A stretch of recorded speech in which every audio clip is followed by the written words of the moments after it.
Villar, Poli y Pedro. En primer lugar quiero agradecer el que se presten con tan buena voluntad y buena disposición para enseñarnos un poco lo que es el vino y las características.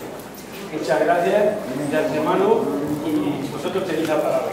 Gracias a vosotros por invitarnos y nosotros lo poco que sabemos os lo vamos a enseñar y vamos a ver entre todos cómo se puede disfrutar, porque cuando se bebe vino o se cata, lo que se hace es disfrutar, porque el vino es para disfrutar. Es un producto que tiene, lo primero, propiedades para la salud y luego propiedades para la felicidad. Porque cuando se degusta un vino es porque se está celebrando algo importante, una comida, una reunión de amigos. Nunca se pone un vino en un juicio donde se está celebrando el enfrentamiento de alguien. Por eso siempre el vino es salud, el vino es alegría, e incluso en el Evangelio Jesús nos presenta el vino como un producto para la vida, porque incluso es la sangre de Jesús que está compuesta para los cristianos, transformada en vino. Bueno, buenos días. Como ha dicho Felipe, después de la visita por el Museo de Agricultura vamos a hacer la tradicional cata de vinos y vamos, igual que otros años, aparte de ver las diferentes partes de una cata, vamos a hacerlo brevemente para la gente, porque hay mucha gente que nos acompaña aquí otros años, pero hay gente que, por si se les ha olvidado, o por si hay gente que se incorpora nueva este año, vamos a repasar las diferentes partes de la cata. Aparte de catar el vino, vamos a presentar dos vinos nuevos que tiene la Cooperativa del Progreso, que son de dos marcas nuevas. Estas marcas son Gijones y Huertos de Palacio. Los tenéis situados por encima de la mesa. No tengáis miedo en coger la botella, porque podéis cogerla, dar una vuelta y echar un vistazo. No son, como me han preguntado aquí hoy, son vinos de la cooperativa, no son otros vinos diferentes. Me han dicho, ¿vais a catar vinos que no son de la cooperativa? Digo, no, son de la cooperativa. Entonces, bueno, os voy a comentar un poco el porqué de estos vinos. La cooperativa tiene la necesidad de sacar otras marcas de vino, aparte de la que ya conocéis de Ojos del Guadiana y de Mi Chupito, porque actualmente la cooperativa está comercializando vinos en Estados Unidos, en Oriente, en China, en Taiwán, pero por ejemplo en Estados Unidos, Ojos del Guadiana se está comercializando en un determinado estado, ¿no? Entonces, para poder seguir vendiendo vinos con denominación de origen y con tierra de Castilla, necesita sacar otras marcas para que dentro del mismo estado el cliente que está comprando el vino no se haga la competencia con Ojos del Guadiana. Entonces, de ahí nace, por ejemplo, Gijones, que si le dais la vuelta a la botella, está el caballo de Don Quijote, que es vino con denominación de origen La Mancha, ¿vale? Que sería el equivalente a Ojos del Guadiana, que sabéis que Ojos del Guadiana también es de denominación de origen. Y luego tenemos Huertos de Palacio, que es vino con indicación geográfica Tierra de Castilla. Comentar un poquitín la diferencia de los dos. En realidad son vinos de La Mancha los dos, son vinos que son de nuestra tierra, y la principal diferencia que vais a ver es que en el de vino con denominación de origen vais a ver el caballo dibujado de Don Quijote. En denominación de origen tiene una normativa más estricta que Tierra de Castilla. Desde mi punto de vista es un vino que tiene más cualidades que el de Tierra de Castilla. Y luego Tierra de Castilla lo vamos a poder ver, si os dais cuenta en la cápsula, tiene siempre cualquier vino, sea de nuestra bodega como si es de otra bodega de otro pueblo, tiene que tener el mapa de España y serigrafiado la Comunidad Autónoma de Castilla-La Mancha, ¿vale? Los vinos de la Tierra de Castilla. Entonces, bueno, el porqué de... Al mismo tiempo, con estos dos vinos, lo que se ha querido hacer, la cooperativa ha querido hacer, es evocar un recuerdo a propiedades y parajes de nuestro pueblo que pertenecieron a la historia. En este caso, Gijones, todos sabemos que es una alusión a la familia Gijones que tanto marcó en la historia de Villarrubia. Fueron los propietarios de la casa que hoy es de la familia Peñuelas y que fueron los propietarios de la ganadería de reses bravas más importante de aquella historia y de aquella época en España. Entonces es un homenaje a la historia de aquella familia. Y Huertos de Palacio, sabéis todos sabemos, y las personas que no son de aquí, saben que aquí hubo un ducado, que era el ducado de Híjar, y que tenían un palacio en lo que llamamos nosotros la glorieta del Palo. Entonces ese palacio tenía una extensión de terreno a la espalda del palacio que se le llamaban los huertos del palacio, Entonces, en homenaje y en historia a aquellas posesiones, pues también se ha querido hacer una alusión en uno de nuestros casos. Y al margen de poner nuestros vinos, porque como he comentado, estos vinos son para exportación, son para comercializarlos fuera de España. Entonces, al margen de poner la firma Villarrubiera, como ha comentado Poli, también queríamos que fueran marcas que fueran comerciales, que digamos que luego al cliente extranjero pues le pudiera llamar la atención o pudiera comprar. Estas dos marcas han sido seleccionadas, entre otros muchos términos villarrubieros, y también han sido revisadas por una empresa externa que nos ha recomendado de coger estas dos y no otras, porque sabéis que en Villarrubia hay muchos términos y muchas familias y otros términos típicos de Villarrubia, pero que a lo mejor en el extranjero no nos puede favorecer en la venta de los vinos, ¿vale? Entonces, bueno, otra cosa más, aparte de poder comercializar en las mismas regiones más vinos con denominación de origen, también conseguimos otros vinos diferentes. Ahora mismo no tenemos con Ojos del Guadiana, por ejemplo, un blend, un Gijones blend. En este caso blend significa en el extranjero, que lo comercializan muchas bodegas, una mezcla, un cupás de diferentes variedades blancas. Y nosotros lo hemos conseguido con este vino. Antes no lo teníamos, en este caso es Airén, Verdejo y Chardonnay, las tres variedades. Entonces, y por ejemplo en el tinto, hemos escogido, es un tinto roble. Sabéis que antes teníamos con Ojos del Guadiana el Syrah, teníamos el Selección con 3 meses en barrica, pero si queríamos un tempranillo con un tope de barrica teníamos que pasar del tempranillo joven al crianza, que ya tiene 6 meses.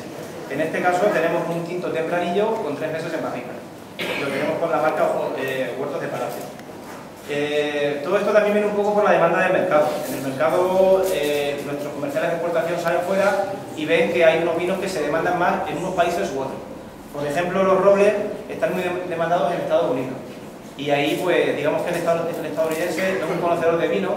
Si os dais cuenta, en todas las series estadounidenses sale con la copa de vino y no es como consumidor de cerveza, como puede ser más de Europa.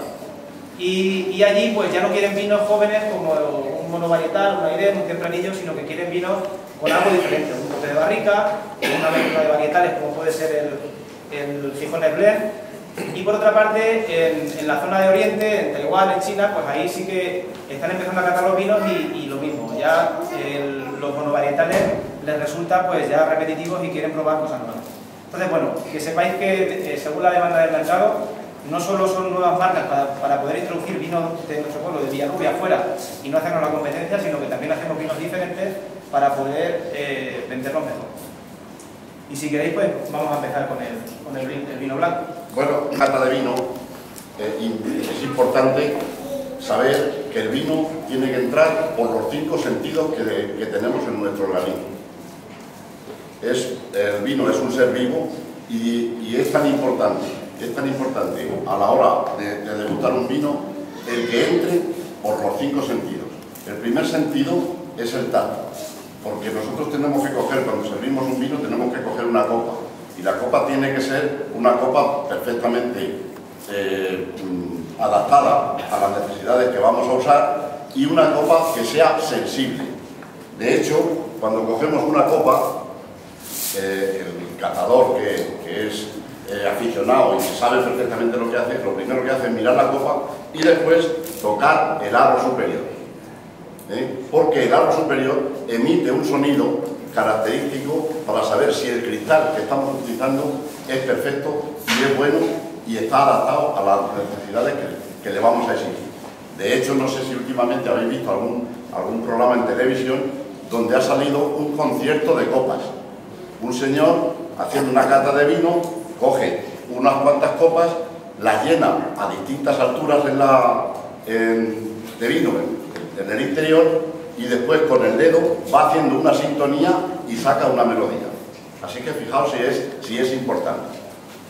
Por lo tanto, ya empezamos a que el vino entra a través del tacto.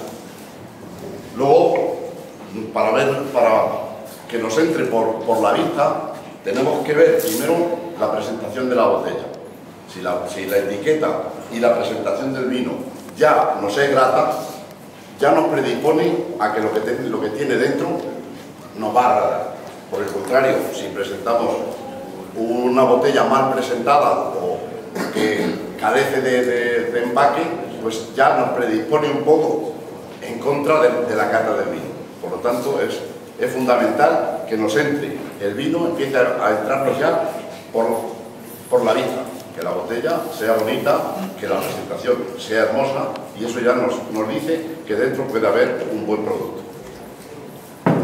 Si abundamos un poco, aunque ya otras veces también lo hemos comentado, el abrir una botella también tiene su peculiaridad, tiene su empaque.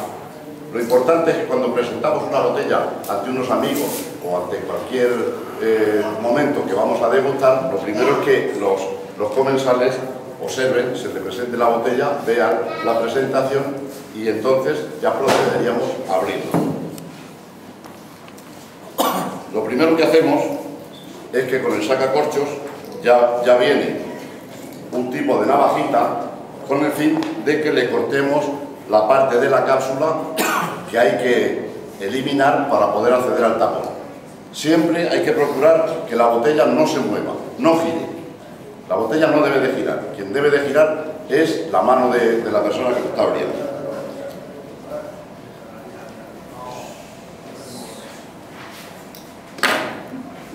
Le cortamos la cápsula y utilizamos el sacacorchos siempre en esta posición, que la punta esté hacia abajo para apuntar y clavar en el centro del corcho. Como digo, sin mover la botella, sin girar la botella, se introduce aproximadamente dos terceras partes del sacacorchos y se procede a abrirlo. El sacacorchos lleva dos posiciones. En la primera posición le damos un pequeño empuje para que intente sacar el tapón, después lo pasamos al final y ya tenemos el tapón fuera. Y lo primero que hacemos es observar el tapón. ¿Por qué? Porque si el tapón ha sido bueno y ha hecho un buen cierre, el tapón solo tiene que estar manchado en la parte de abajo. Si se nota que el vino ha pasado hacia arriba por el tapón, es que el tapón ha tenido defectos a la hora de hacer el cierre. Entonces eso tenemos que observarlo y olerlo. Si el tapón no tiene ningún mal olor ni ninguna sensación de deterioro, es señal de que ha hecho un buen cierre y el vino no ha sufrido ninguna alteración. Si por el contrario el tapón nos da algún aroma a moho o tal, pues es posible que la calidad del vino se haya deteriorado. Sí.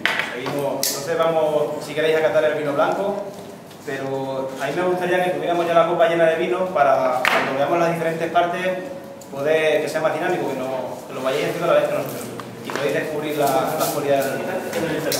Coge cada uno la copa. Coge cada uno la copa. Vale.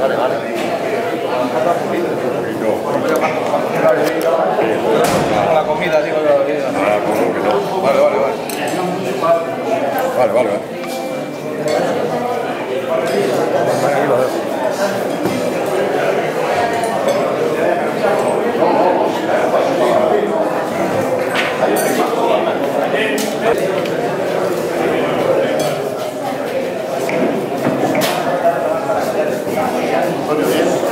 Una cantidad de vino en la copa, pero eso no es porque seamos tacaños en ese aspecto, es que eso tiene su explicación, nos va a decir Pedro. Sí, bueno, para poder catar el vino no podemos llenarla mucho porque si no vamos a poder descubrir las propiedades tanto en la vista, en el olfato o en el gusto. Si la llenamos mucho no nos va a permitir agitarla en el momento en el caso tanto de la fase olfativa como de la gustativa. Y para degustarla bien, veréis también que en la fase visual hay que agitarla un poquito para ampliar el disco de la superficie del vino de arriba, y todo eso se puede conseguir llenándola, como ha dicho Poli, un poquito, un tercio más o menos. La cantidad que os ha salido la manera de... Si observáis, la copa es mucho más estrecha de la parte de arriba que de la parte de abajo. Eso tiene también su explicación. Como nosotros lo que vamos a degustar son los aromas que tiene el vino, los aromas son volátiles, se desprenden. Entonces, lo que queremos es que se desprendan a la hora de girar, de mover el vino, lo que queremos es que se desprendan, pero que continúen en la copa. Por eso tienen más dificultad los aromas al salir, al ser más estrecha la copa por arriba. Porque ahora tenemos que pasar, después de ver el vino, tenemos que pasar a la fase olfativa y entonces todos esos aromas que se han desprendido los tenemos que oler. Por eso la copa siempre es cerrada para que tenga más dificultad el aroma a la hora de irse.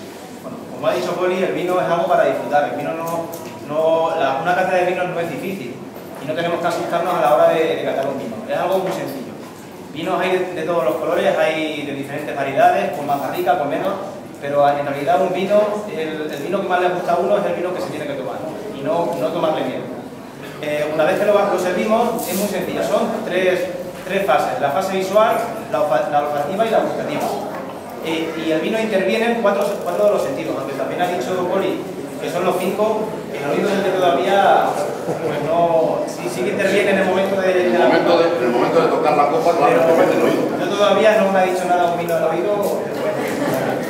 Entonces, bueno, intervienen 4 de los sentidos y lo vamos a ir descubriendo. Primero, en la fase visual, que el vino lo acercamos un poquillo a los ojos, no muy cerca, inclinamos un poquitín la copa y lo vamos retirando poco a poco hacia atrás. De esta forma nos tenemos que fijar en el disco que se forma, lo giramos como hemos dicho antes para que el disco en esta posición es más pequeño y en esta se amplía, ¿vale? Y de esta forma podremos ver los ribetes que contiene alrededor del disco. Incluso si hubiéramos tenido servilletas para todos, se hubiera podido poner encima de las servilletas, porque para ver mejor las tonalidades se debe de ver sobre un fondo blanco, porque entonces se aprecia mucho mejor la tonalidad. Si lo queréis mirar cercanos a los manteles, se puede ver. Entonces, lo primero que tenemos que ver en el vino, la primera impresión, como es la primera parte, ya nos va a decir algo del vino. El vino tiene que estar limpio, tiene que ser brillante y no tiene que tener cuerpos extraños. Si ya empezamos, derramamos el vino y vemos que ya tiene alguna materia de suspensión, nos va a dar indicios de que va a ser un defecto del vino y por tanto mala calidad del vino. Entonces, bueno, tiene que ser un vino limpio, brillante, y el segundo aspecto que tenemos que mirar es ver el color. Tiene que ser un color característico del vino que estamos catando. En este caso es un vino blanco y es una mezcla de 3 variedades. Por ejemplo, en la variedad Aiden suelen ser vinos más pálidos. En este caso es un vino de color amarillo bajito, ¿vale? Un amarillo un poquito, no muy vivo, digamos, tipo bajo, ¿vale? Entonces, podemos ver que no es tan pálido como Aiden, porque intervienen también verdejo y chardonnay. Estas 2 variedades son variedades que se elaboran macerando la piel con el mosto, de forma que se extraen polifenoles y materia y precursores aromáticos que tiene la uva, que luego nos lo van a decir, van a salir en la nariz. Entonces, por eso esa intensidad superior, digamos, a la del vino Aiden. Y bueno, simplemente lo vamos retirando poco a poco y vemos que es un vino limpio y el color característico.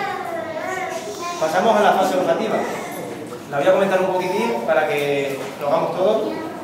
Primero se huele el vino a copa parada, hacemos un intento de oler y después agitamos un poquitín, con cuidado de no derramarlo, para oxigenar un poquito el vino y extraer todo el potencial aromático que tiene por dentro. Por ejemplo, en los vinos tintos sí que es verdad que esto es más importante porque, por ejemplo, un Crianza o un Reserva lleva en la botella muchísimo tiempo y simplemente después de derramarlo con la botella sabemos que lleva a lo mejor pues 2 o 3 años metido, y para que descubrir todo el potencial hay que agitarlo y oxigenarlo. De ahí la importancia de los decantadores, que bueno, hoy no lo tenemos porque no vamos a catar un Crianza, pero sabéis la funcionalidad de los decantadores, ¿no? Entonces, bueno, en el momento que vamos a verlo, hay que hacer inhalaciones cortas y moderadas. No podemos tampoco aspirar profundamente el vino, porque sabéis que el vino contiene alcohol, y el alcohol es volátil y nos puede anestesiar la nariz y saturar la nariz, de forma que nos enmascare los aromas que vamos a ver. Abundo un poco en el tema, y es que a la hora de oler un vino, nosotros tenemos por encima de la nariz una glándula que se llama la glándula pituitaria. Entonces, esa glándula está conectada con el ordenador de nuestro cuerpo, que es el cerebro. Entonces, a través del olfato, nuestra nariz es capaz de detectar alrededor de 500 aromas, de 500 olores distintos. Entonces, ahora, nosotros cuando vamos a olfatear el vino, a cualquiera le puede variar un pelín el concepto de olor de otra persona, porque depende de conforme funcione su glándula. Pero que sepáis que se pueden detectar más de 500 olores. Aquí vamos a sacar solo unos cuantos que son los que preponderan un poco más en el vino, ¿no? Según el aroma que tenga. Pero que es importante que es a través de nuestro cerebro, que es el que procesa los olores que van a pasar por la nariz. Bueno, pues después vamos a hablar del vino, no sé si ya lo habéis hecho.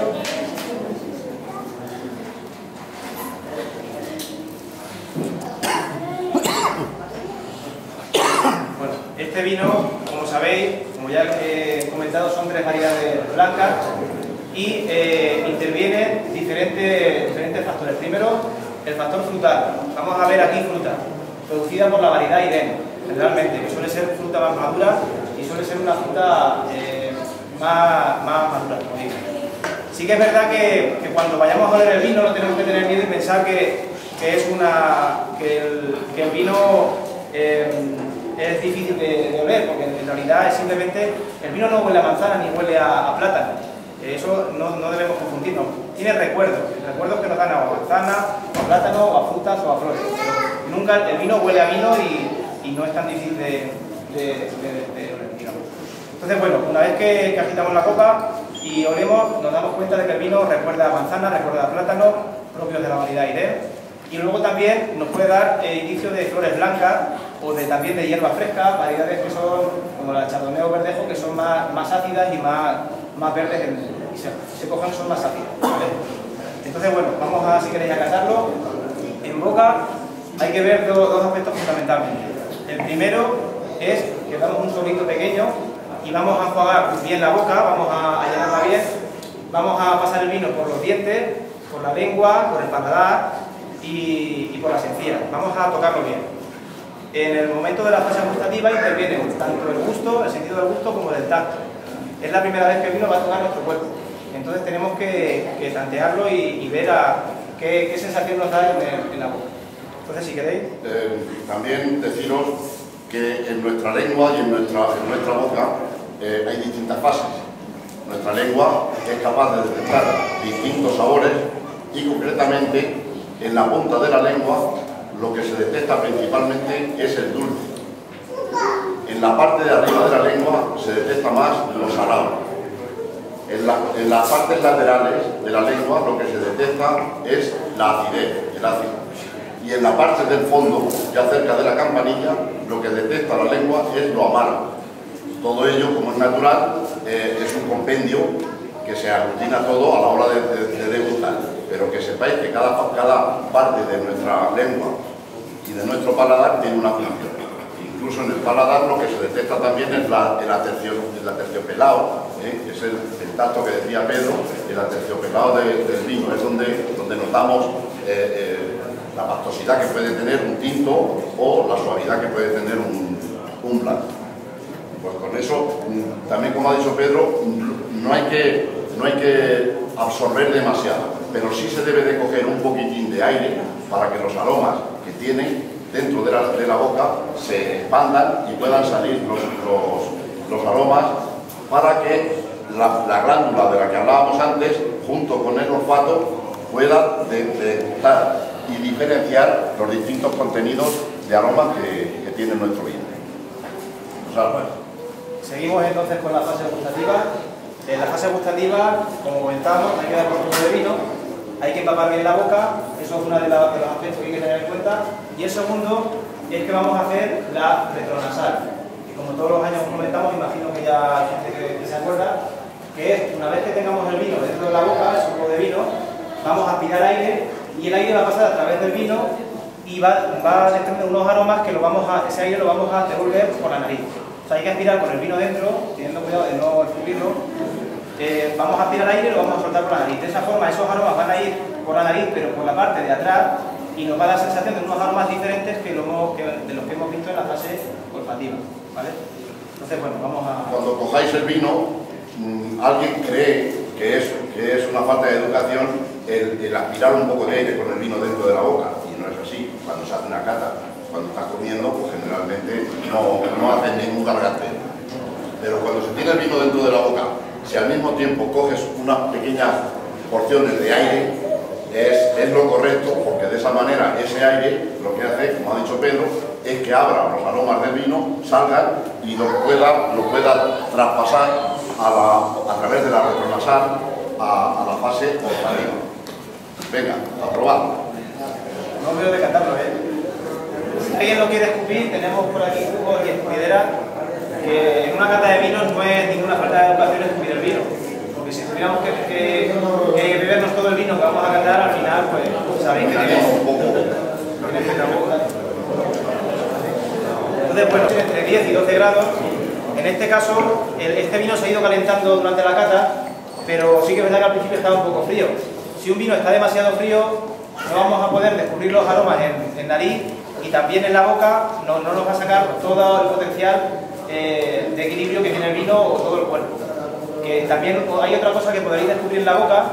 Al tocar el vino con la boca habéis visto que es un vino que es un poquito ácido, un poquitín, digamos, más ácido que el vino Irene que estamos acostumbrados a tomar. Eso es por las variedades que, como he comentado, de Chardonnay y Verdot. Tiene una acidez más acentuada, es un vino que es equilibrado, es persistente en la boca y tiene cuerpo. Un vino, cuando lo probemos, si pasa desapercibido, como por ejemplo un equivalente al agua, que te lo bebes y casi ni te das cuenta, no es un buen vino. Un vino tiene que tener peso en la boca, tiene que, cuando te lo metes en la boca, decirte algo más. Tiene que tener acidez, tiene que tener recuerdos a fruta, o el tema de los aromas de las flores es más en nadie, ¿vale? Y finalmente, bueno, el maridaje. Venga. Y bueno, este vino se puede tomar principalmente en aperitivos, también marida bien con arroces, con pescados y con mariscos, ¿vale? Con lo que normalmente se suele tomar estos vinos. Luego lo podemos tomar como nos guste, y si alguien lo quiere tomar con algo para rebajarle, cada uno puede tomar el vino como quiera. Pero en realidad, para degustar bien el vino hay que tomarlo primero, aunque sea un sorbo, el vino sin ningún acompañamiento, digamos, seco, ¿vale? Y podemos continuar con el vino. Si hay alguna duda o alguna pregunta que queráis hacernos en el transcurso de la cata, hacérnosla con mucho gusto, que a lo mejor hay datos que se nos pasan porque no los conocemos. No hemos catado primero los tintos, es porque es muy sencillo. Los vinos tintos son más persistentes en el paladar y en nuestra boca a la hora de probarlos. Entonces, si pruebas un tinto y después pruebas un blanco, no le vas a sacar al blanco el potencial que tiene, porque nuestras glándulas en la boca están todavía impregnadas, porque el vino tinto es más persistente y dura más tiempo. Los blancos son más ligeros y por eso se prueba primero un blanco, porque es ligero, y cuando lleguemos al tinto no va a influenciar la cata para poder detectar el vino tinto. Simplemente es eso. Tampoco se pueden catar al principio los vinos dulces. Sabéis que también la cooperativa produce el mosto parcialmente fermentado, entonces no se deben de catar porque el dulzor que tiene la uva, en este caso el mosto parcialmente fermentado, también es más persistente y no sería correcto probarlo antes de hacer las catas de blancos y tintos. Los sabores, como dice Poli, nos pudiera ocasionar si después de un tinto probamos un blanco.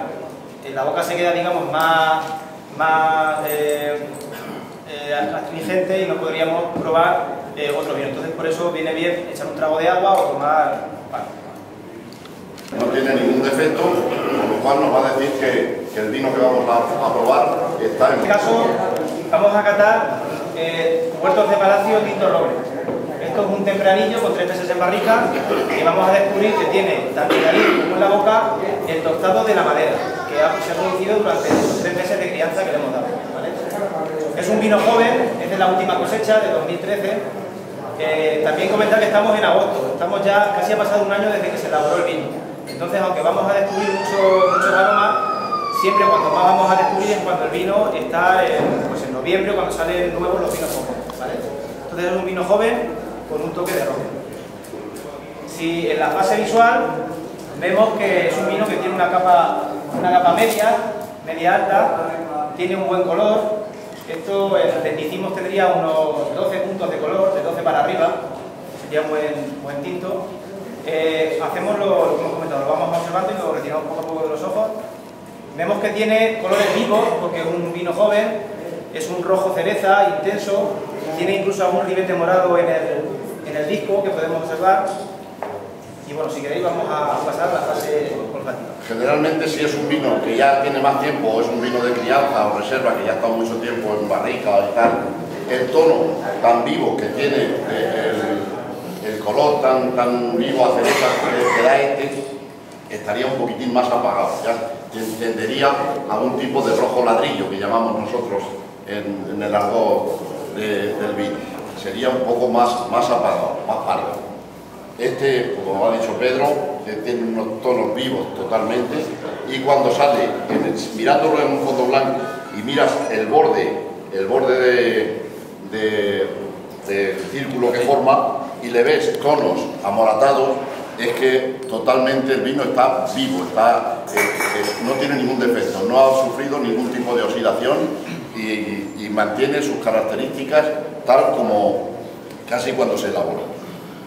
Bueno, en la fase olfativa hacemos un intento de... Bueno, vamos, Pedro, antes de pasar a la fase olfativa, que vean también, si observáis y movéis la copa, veréis que se forma una lágrima que llamamos nosotros, que caen como unos chorritos blancos alrededor, si lo observáis bien, eso le llamamos la lágrima. Eso es un producto que se forma durante la fermentación que se llama glicerina. Es el aterciopelado que vamos a notar. Nosotros ahora, cuando lo tengamos en la boca, vamos a notar como un aterciopelado a la hora de degustar. Es porque estos forman parte de los alcoholes que se han producido, del etanol, y se produce precisamente ese aterciopelado y esa glicerina que ha nacido por motivo de la fermentación. ¿El blanco también tenía eso? Menos. Los blancos generalmente tienen menos aterciopelamiento Pero también tienen, lo que pasa es que se diferencia más difícil. Cuanto más despacio caiga la gota y más denso, significa que el vino tiene más riqueza polifenólica y va a ser un mejor vino. O sea, cuando veamos que la lágrima le cuesta bajar, es que tiene más densidad de vino y va a tener mejor calidad. Entonces, bueno, la fase olfativa.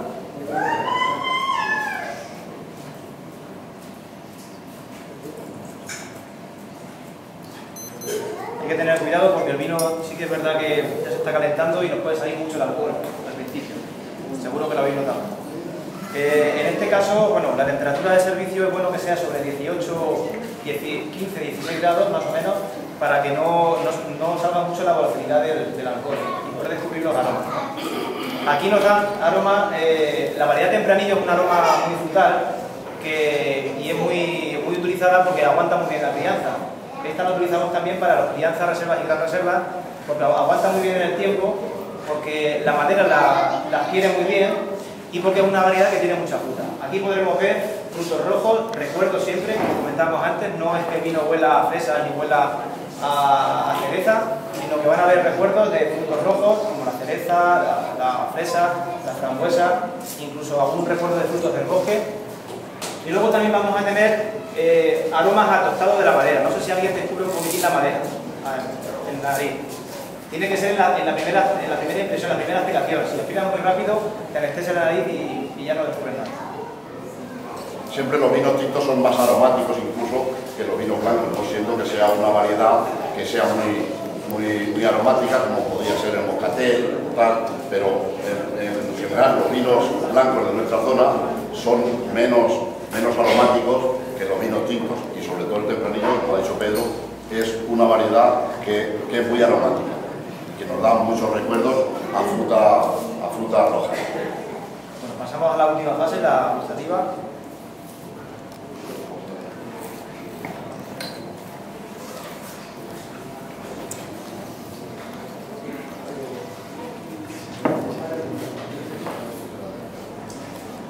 Aquí se nota la astringencia propia del tanino. El tanino es un producto que lleva la uva y que está generalmente depositado en el ollejo y sobre todo en las pepitas de la uva. Entonces, cuando una uva está bien madura, esos taninos son nobles, le llamamos nosotros. Si la fruta está muy verde, la uva está muy verde, esos taninos son muy agresivos y no son agradables a la hora de degustarlos. Pero al ser una fruta que esté madura, ese tanino es muy noble y el amargor no es raro, no es desagradable, es hasta bueno. Bueno, lo primero que hemos detectado el vino, como hemos comentado antes, ha tocado el vino en nuestra boca, es astringente, se nos queda una aspereza típica en las encías, alrededor de toda la boca. Y bueno, los primeros aromas, o sea, los primeros sabores que podemos detectar son, como hemos comentado antes, recuerdos a frutos rojos, recuerdos a fresa, a frambuesa, a mora también puede dar, sobre todo la mora suele ser en vinos jóvenes, no en vinos con crianza. Y sí que también tiene un recuerdo al tostado de la madera. Nosotros la madera que utilizamos en los vinos suelen ser de roble francés y de americano. Y la madera, no es que nos lo inventemos nosotros, todo eso está estandarizado, da unos recuerdos, siempre hablando de recuerdos al vino, que pueden ser curiosos, como por ejemplo recuerdos a tabaco, recuerdos a torrefactos, a café, a cuero. Y sí que es verdad que eso lo da, normalmente eso lo da la madera, los diferentes tipos de madera. El roble americano suele aportar coco, vainilla, son como sabores más suaves y por eso lo utilizamos más para tampoco que sean muy agresivos. Y el roble francés, que también es de los robles más caros, nos suele aportar más el café, más lo que son sabores más pesados, torrefactos, café, tabaco, lo que hemos comentado antes. Entonces, bueno, sí que es verdad que en este vino no vamos a notar tanto esa madera porque solo son 3 meses de barrica, pero en los crianzas y en los reservas sí que lo podremos descubrir más porque tienen 6 meses, incluso año o 1 año y medio en el caso de las reservas, ¿vale? Incluso la madera, los toneles, los barriles, que están hechos con roble francés o americano, aunque ya hay en la tienda de los chinos también se puede comprar barricas que también hacen los chinos, que hacen barricas. Entonces, hay una peculiaridad a la hora de fabricar un tonel y es que sufre un proceso de tostado. Los fabricantes de toneles tuestan la madera por dentro y puede tener 3 tipos de tostado: tostado ligero, tostado medio o tostado alto. Entonces, dependiendo del tostado que tengan los barriles que nosotros hemos adquirido y que le hemos pedido al tonelero, pues también nos saldrá ese tema del torrefacto, que es café tostado, que nos va a salir también en los vinos. Generalmente el parque de barricas que nosotros tenemos tiene un tostado medio, por eso nos sale algo del sabor y el olor a torrefacto. Bien, pues ya solo nos queda comentar el maridaje del vino tinto. En este caso, este vino es válido pues para carne, para asado, que tampoco son asados tan contundentes como por ejemplo puede ser una pierna de cordero y un entrecot, que eso normalmente reservamos más los vinos de más crianza, como son los reservas o los grandes reservas. Este es un vino más, también se puede tomar en aperitivo y suele maridar bien con asados, como digo, pero tipo pollo y también es verdad que marida bien con los platos de cuchara, con los típicos platos de cuchara, por ejemplo podría ser las migas o algún potaje de villarroquero o algún tipo de guisado, ¿vale? Y nada más, la temperatura, como hemos dicho, entre 15 y 18 grados, no que esté muy caliente, pero tampoco que esté muy frío. Si tomamos un vino tinto muy frío, no vamos a descubrir ningún aroma ni ningún sabor de los que hemos descubierto. Claro, es que la temperatura al frío secuestran los aromas y le cuesta mucho salir. Y dejan de ser buenos. No le vamos a sacar el potencial que tiene. Entonces, para abundando un poco más en el tema de la madera, hay 4 tipos de vinos en madera. En este caso, como este vino que solo tiene 3 meses, la crianza, que son 6 meses, la reserva, que son 12 meses, y la gran reserva, que son 24 meses. Para ello, nosotros tenemos que haber elegido previamente un vino que nos haya gustado y que sus características analíticas se presten a lo que nosotros necesitamos. Ese vino lo tenemos si es joven, va directamente a la barrica durante 3 meses, pero si ya va a pasar a crianza, reserva o gran reserva, nos tiene que demostrar durante 1 año en depósito que ese vino mantiene sus características y que es un buen vino para hacer el proceso de la madera, de crianza. Entonces, una vez que ha pasado ese año, lo pasamos a las barricas y si es crianza lo tenemos 6 meses en la barrica y 6 meses en botella. En la botella también el vino sigue ganando características y sigue haciendo un proceso de microoxigenación que ya lo he iniciado en la barrica y en la botella culmina ese proceso. Es decir, que a los 6 meses de botella ya lo etiquetamos y lo sacamos al mercado. Si es reserva, tiene que estar el año de fabricación, después 12 meses en la barrica. Vamos, esto es teórico, luego ya cada bodega o cada vinatero puede hacer de su capa un sallo, pero lo que es la norma es así: 12 meses en la barrica, 12 en la botella y ya al mercado. Y si es gran reserva, tiene que estar, aparte del año de fabricación, tiene que estar 24 meses en la barrica, 24 en la botella y después ya el proceso. O sea que estaría 5 años preparándose para ser un gran vino de gran reserva. Eso es teóricamente lo que hacemos o lo que debemos hacer. Bueno, si alguien tiene alguna pregunta o alguna curiosidad De consumir, si es un vino joven hay que consumirlo rápido. En el año hay que consumir. Si estamos hablando ya de cómo lo tiene, dice que lo tiene en el tiempo, pues eso es una lotería, dependiendo del tapón que tenga y tal, pero generalmente no se aconseja que un vino de reserva o gran reserva tal que dure 20 o 30 años. Te puedes encontrar una sorpresa. Te puedes encontrar la sorpresa de que te salga un buen vino, pero te puedes encontrar también con la sorpresa de que el vino está destroyado. Los vinos son para degustarlos, para comerlos y disfrutar con la familia, para eso para la buena.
Ha sido para José de Amus Ruiz. ¿Se encuentra por aquí entre nosotros? Sí, ¿Pasa? por ahí. Tercer premio. Se lo entrega a Mariana.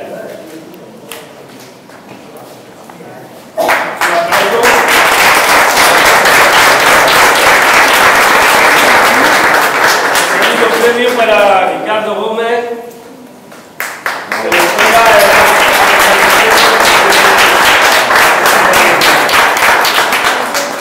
y el primer premio para Crescencio Muñoz García, que se encuentra por aquí.